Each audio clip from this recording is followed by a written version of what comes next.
नमस्कार साथियों, जय हिंद। सबसे पहले आपको बताते चले कि बीपीएससी की टीआरई 1 की जो सुनवाई हो रही है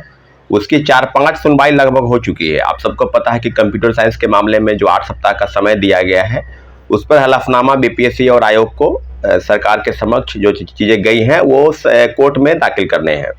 दूसरी सुनवाई जो हुई है वो है CWJC 1151 case number Dhirendra Kumar versus government of Bihar, जिसके मामले में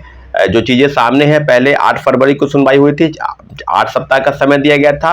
फिर 5 अप्रैल को सुनवाई हुई है और अभी 2 सप्ताह का, यानी 14 दिन के बाद 14 दिन के अंदर उनको कोर्ट में हलफनामा आपको देना है कि आपने पूरक परिणाम के खिलाफ में, यानी पूरक परिणाम को चैलेंज करते हुए जो याचिका दायर की गई है, सब मामलों की सुनवाई हुई। और इसके जो लॉयर है YB गिरी, कल कई प्रेस चैनलों को उन्होंने बाइट दिया है, वो और कह रहे थे, उनके बाइट को अगर आप देखेंगे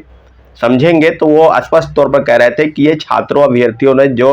मिनिमम कट ऑफ को पार कर लिया है और किसी कारणवश अगर सीटें खाली रख दी गई है और सीटों को बचाया गया है तो ये सब मामला जो है सप्लीमेंट्री रिजल्ट का आता है और सप्लीमेंट्री रिजल्ट पर इनका अधिकार है। परंतु माननीय उच्च न्यायालय का फैसला जब तक नहीं आ जाता है तब तक हम आप कोई भी, चाहे वो लॉयर हो, चाहे वो शिक्षक अभ्यर्थी हो, चाहे किसी भी प्रकार से जो मानसिकता बना कर रखे हैं कि हम ये होने नहीं देंगे या हम करवा लेंगे या जो भी चीज़ें आदि, तो माननीय उच्च न्यायालय के फैसले पर हम सबको भरोसा है। और निश्चित रूप से माननीय उच्च न्यायालय छात्रों अभ्यर्थियों के हक में फैसले देते हुए पूरक परिणाम TRE 1 में जो याचिका, पूरक परिणाम के खिलाफ में जो याचिका दायर की गई है,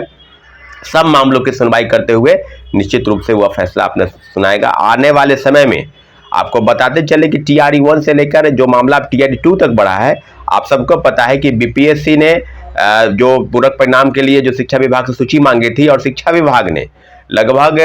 3 जनवरी को, जहां तक मुझे याद है कि 14,700 पदों पर सिर्फ मल्टीपल रिजल्ट, अगर एक कैंडिडेट कहीं 1 to 5 में उसका सिलेक्शन होता है या 6 to 8 में होता है या अन्य जगहों पर हो जाता है, तो कहीं ना कहीं वो एक जगह, अगर चारों जगह से वो परीक्षा को पास है और कहीं एक जगह ज्वाइन करता है तो वो तीनों सीट को खाली रखता है। तो इस सब पर मल्टीपल रिजल्ट जो बना वो 14,700 पदों की सूची मल्टीपल रिजल्ट के लिए बीपीएससी को भेजी गई थी। और बीपीएससी के पूर्व चेयरमैन अतुल प्रसाद ने इनको ट्वीट भी किया कि हम तैयारी कर रहे हैं, सप्लीमेंट्री रिजल्ट जो है उसको निकालने की तैयारी कर रहे हैं। जब सप्लीमेंट्री रिजल्ट निकालने की तैयारी चल रही है तो फिर उसके बाद 1 महीना तक लगातार इंतजार हुआ और उसके बाद जो है मामले को ठंडे बस्ते में डाल दिया गया। शिक्षा विभाग ने एक नोटिस निकाला कि सप्लीमेंट्री रिजल्ट नहीं निकालना है, चिट्ठी वापस ले ली गई है।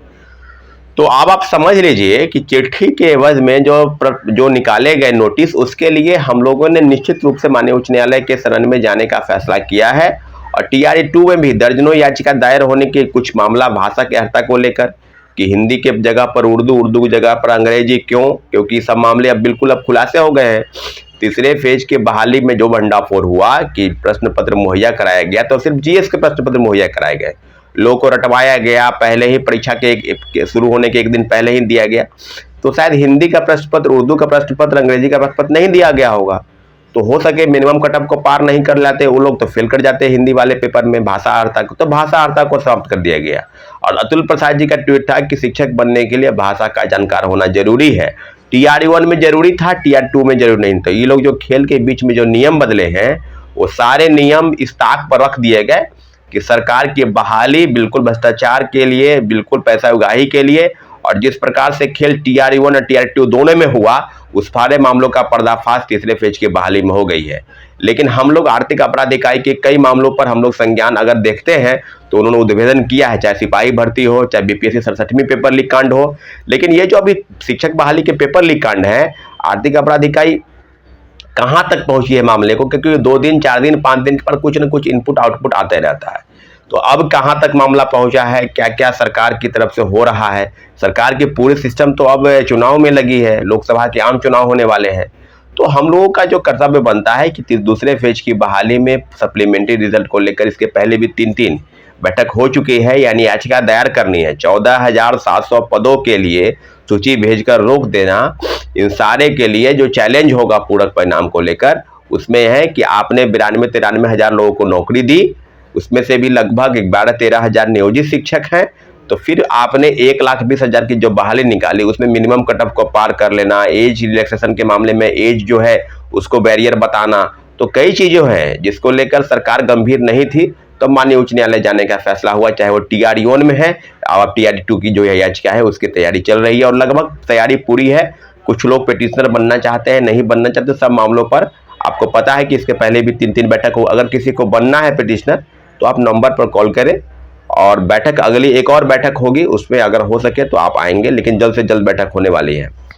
अभी जो मामले हुए हैं कि क्या सरकार की गंभीरता TRE-1 से लेकर TRE-2 तक अगर सही तौर पर अगर बहाली की प्रक्रिया में रहती